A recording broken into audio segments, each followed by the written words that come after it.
अस्सलाम वालेकुम जी दोस्तों, दुनिया के सबसे मकबूल खेल फुटबॉल का 23वां वर्ल्ड कप ज़ोर शोर से जारी है। 2-3 दिन से मैं आपको अपडेट नहीं कर सका।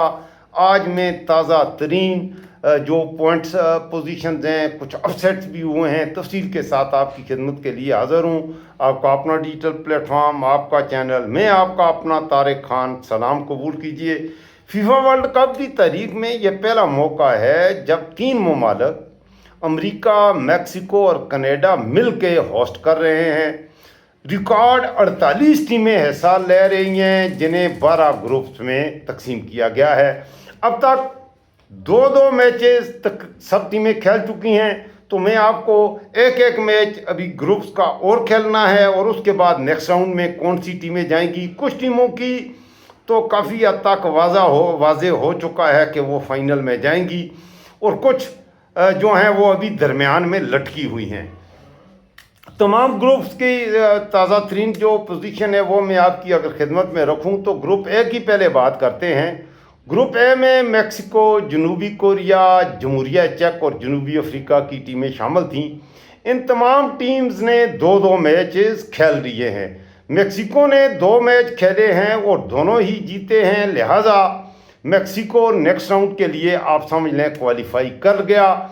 जनूबी कोरिया ने 1 मैच जीता है, 1 बराबर किया है, जबकि जमहूरिया चेक और जनूबी अफ्रीका को 1-1 मैच में शिकस्त हुई है और 1 मैच इन्होंने बराबर बराबर खेला है। यह है ग्रुप ए की पोजीशन। अच्छा, ज़रा कौन सी टीम किससे जीती और कैसे जीती ये भी आपकी खिदमत में रखूँ।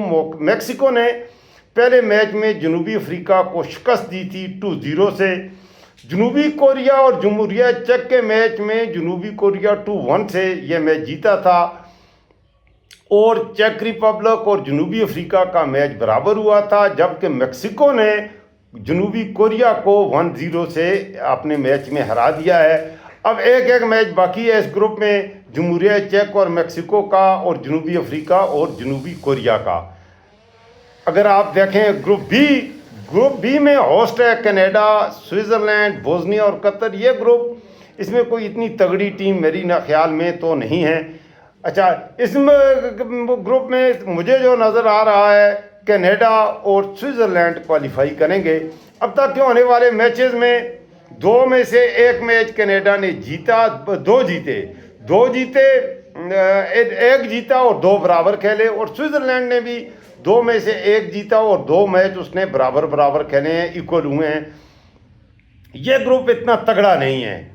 ग्रुप सी जो है बड़े मज़े का ग्रुप है, और क्या तबाही का ग्रुप है। इसमें ब्राज़ील, मराकश, स्कॉटलैंड और हैटी हैं। ब्राज़ील और मराकश फेवरेट्स हैं। दोनों टीमों ने इनकी इस वक्त 4-4 पॉइंट्स हैं। ब्राज़ील ने 2 में से 1 जीता है, 1 बराबर खेला है, और मराकश ने भी 2 में से 1 मैच जीता है और 1 बराबर खेला है। स्कॉटलैंड और हैटी जो हैं उन्होंने भी 2-2 मैच खेले हैं। स्कॉटलैंड 1 मैच जीता है और 1 में उसे शिकस्त हुई है, जबकि हैटी जो है उसे दोनों ही मैचेस में शिकस्त हुई हैं। इसके बाद अगर हम बात करें ग्रुप डी की, ग्रुप डी में बहुत बड़ा अपसेट हुआ है मेरी नज़र में, और वो अपसेट है तुर्की बाहर हो गया है। तुर्की की बड़ी मजबूत टीम थी, बाकी टीमें मुझे तो ये नज़र आ रहा था कि अमेरिका, ऑस्ट्रेलिया, पैराग्वे और तुर्की ये इस ग्रुप डी में ये टीम्स हैं, लेकिन अमेरिका ने अपसेट किए हैं। दोनों खेले हैं मैच और दोनों अमेरिका जीता है। हालांकि अमेरिका का सबका ट्रैक रिकॉर्ड देखें तो फुटबॉल में उनका इतना अच्छा रिकॉर्ड नहीं है। यही हिसाब ऑस्ट्रेलिया का है। ऑस्ट्रेलिया ने भी तुर्की को उसने हराया है, और ऑस्ट्रेलिया इस वक्त 2 में से 1 मैच जीता है और 1 में उससे शिकस्त हुई है। तो ये पैराग्वे 1 जीता है और 1 हारा है, उसके भी 3 पॉइंट्स हैं, और तुर्की बिल्कुल नीचे गया है, और मेरे ख्याल में तुर्की तो अब बाहर हो ही गया। ग्रुप ई जो है, इसमें one of my most favourite team that is Germany है, लेकिन बाकी टीमें इसमें कमज़ोर हैं। इसमें आइवरी कोस्ट है, इक्वाडोर है और क्यूराकाओ है। जर्मनी अपने दोनों में जीता है और वो क्वालिफाई कर गया है नेक्स्ट राउंड के लिए। आइवरी कोस्ट 1 मैच जीता है, आइवरी कोस्ट की टीम, और 1 मैच हारी है।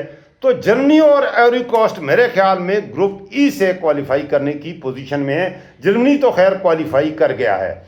इसके बाद जो ग्रुप है ये टीमें इसमें ग्रुप एफ है, इन टीमों को अक्सर अंडर एस्टिमेट किया जाता है, लेकिन मेरी नज़र में नीदरलैंड की टीम एक बहुत मजबूत टीम है। इस ग्रुप में, ग्रुप एफ में नीदरलैंड, जापान, स्वीडन और ट्यूनिस की टीमें हैं। और ट्यूनिस तो कमज़ोर टीम है, खैर उससे तो हमें कुछ नहीं कहता, उसने 2 मैच खेले हैं, दोनों में ही उसे शिकस्त हुई है। बाकी स्वीडन, जापान और नीदरलैंड तीनों मजबूत टीमें हैं।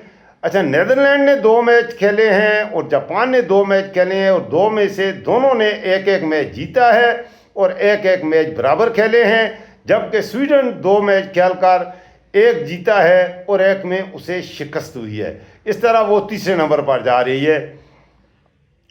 ग्रुप जी की अगर बात करें, इसमें मिस्र है और ईरान है। ईरान पर बड़ी नज़रें हैं, बेल्जियम है और न्यूजीलैंड है। ईरान ने 2 मैच खेले हैं और दोनों बराबर खेले हैं, जबकि इजिप्ट ने 2 में से 1 मैच जीता है, 1 बराबर खेला है। इस वाले से हम अगर कहें कि इस ग्रुप में बेल्जियम और न्यूजीलैंड तो तकरीबन मेरे ख्याल में बाहर हो ही गई हैं, तो मिस्र और ईरान जो है वो नेक्स्ट राउंड में मेरे ख्याल में चली जाएंगी। अगर बात करें ग्रुप एच की, तो यह ग्रुप भी बड़ा तबाही का ग्रुप है। इसमें स्पेन भी खेल रहा है, स्पेन, यूरुग्वे, कैप वर्दे और सऊदी अरब। स्पेन मेरे ख्याल में एक तो क्वालिफाई कर ही जाएगा, क्योंकि 2 में से 1 तो जीता है, लेकिन 1 मैच स्पेन ने, हैरान कुन बात है, कैप वर्दे जो छोटा सा एक मुल्क है उसके खिलाफ स्पेन का मैच बराबर हुआ है। सऊदी अरब की टीम मेरे ख्याल में वो पहले ही राउंड में बाहर होकर सवाब दरअन हासिल करेगी। ग्रुप आई जो है, इसमें बड़ी ज़बरदस्त टीम है जी, फ्रांस की। फ्रांस दोनों मैच जीत चुका है, वो नेक्स्ट राउंड के लिए क्वालिफाई कर चुका है। और नॉर्वे भी अपने दोनों मैच जीत चुका है, तो वो क्वालिफाई कर चुका है। सेनेगाल और इराक खरामा वापस अपने अपने मुल्कों में आएँ और सवाब दरअन हासिल करें। ग्रुप जी में अर्जेंटीना, ऑस्ट्रिया, अलजायर और उर्दन की टीमें हैं। अर्जेंटीना की टीम अपने दोनों मैच जीत के अगले राउंड के लिए क्वालिफाई कर चुकी है। ऑस्ट्रिया और अल्जीरिया का मुकाबला है। ये ऑस्ट्रिया ने भी 2 मैच खेले हैं, 1 जीता है और 1 में हारा है, और अल्जीरिया भी 2 में से 1 जीता है और 1 हारा है। दोनों के 3-3 पॉइंट्स हैं। तो जब ये तीसरा मैच खेलेंगे तो वह फैसला करेगा कि अर्जेंटीना के साथ इस ग्रुप से ऑस्ट्रिया अगले ग्रुप के लिए, अगले मुकाबले के लिए क्वालिफाई करता है या अल्जीरिया। ग्रुप के की बात करें, इसमें पुर्तगाल, जी हाँ, रोनाल्डो की टीम पुर्तगाल भी है, कोलंबिया भी है, कांगो की टीम है और उज़्बेकिस्तान की है। कोलंबिया 2 मैच खेल के दोनों जीत के क्वालिफाई कर चुका है, लेकिन पुर्तगाल ने 1 मैच जीता है और 1 बराबर खेला है। तो मेरे ख्याल में कोलंबिया और पुर्तगाल क्वालिफाई कर जाएंगे और अगले मरहले में चले जाएंगे। ग्रुप एल की बात करें, यहाँ इंग्लैंड है, घाना है, क्रोएशिया है और पनामा है। क्रोएशिया की टीम एक तगड़ी टीम है, लेकिन क्रोएशिया मुझे बाहर होती नज़र आ रही है, क्योंकि क्रोएशिया घाना से मैच हार चुकी है। इंग्लैंड 2 में से 1 मैच जीता, 1 बराबर खेला है। इंग्लैंड के 4 पॉइंट हैं और घाना भी 2 में से 1 मैच जीता और 1 बराबर किया है, तो घाना के भी 4 पॉइंट्स हैं। अगर बात करें अपने फेवरेट्स की, तो मेरी कोई टीम फेवरेट है, आपकी कोई टीम फेवरेट है, ये होता है, तो आप अपनी फेवरेट टीम ज़रूर कीजिएगा। मेरी फेवरेट टीम्स मैंने जो रखी हुई हैं इस वर्ल्ड कप के लिए, मेरे ख्याल में जो कि बड़ा, एक तो इस्लामी दुनिया के हवाले से ये मैं आपको खुशखबरी देता हूँ कि मैं मोरक्को को टॉप लिस्ट पे रखता हूँ, और मोरक्को के और ब्राज़ील दोनों ही को एक ही ग्रुप में है, वो क्वालिफाई तो कर जाएंगे। और उसके बाद मैं जर्मनी और नीदरलैंड को भी बहुत ऊपर रखता हूँ। वैसे स्पेन और अर्जेंटीना को भी आप अंडर एस्टिमेट नहीं कर सकते, और फ्रांस और इंग्लैंड की टीमें भी बहुत ही मजबूत हैं। ये थे ताज़ा तरीन अपडेट्स। अब 1-1 मैच पहले राउंड का बाकी रह गया है।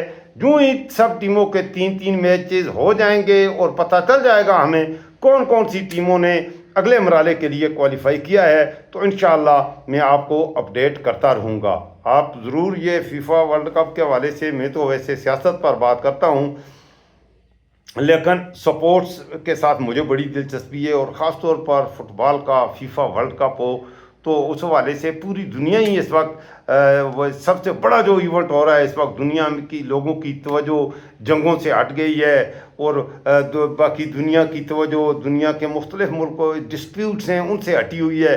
इस वक्त पूरी दुनिया यकसू होकर वर्ल्ड कप में डूबी हुई है। तो आपको भी मैं कहूँगा, ख़ास तौर पर अपने पाकिस्तानी और इंडियंस जो के हैं, मुझे देखते भी हैं, स्पोर्ट्स में स्पोर्ट्स की बड़ी अहमियत है और स्पोर्ट्स से भी कौमों को इज़्ज़त मिलती है, कौमों के इज़्ज़त और वक़ार में इजाफ़ा होता है। और ख़ास तौर पर जब बात हो फीफा वर्ल्ड कप की, तो जो टीमें जीतती हैं उनकी इंटरनेशनली उनकी इज़्ज़त और वक़ार में इजाफ़ा होता है। लिहाजा मेरे नौजवानों, मेरे बच्चों, सॉकर फुटबॉल खेल कर जियो, फुटबॉल का फीफा वर्ल्ड कप देख कर जियो और ये आपका अपना चैनल TK360 सब्सक्राइब करके जियो। अपना रखिएगा खास ख्याल, मुझे रखिएगा दुआओं में याद। इस वक्त तक इतना ही, मुझे दीजिए इजाज़त। अल्लाह हाफ़िज़।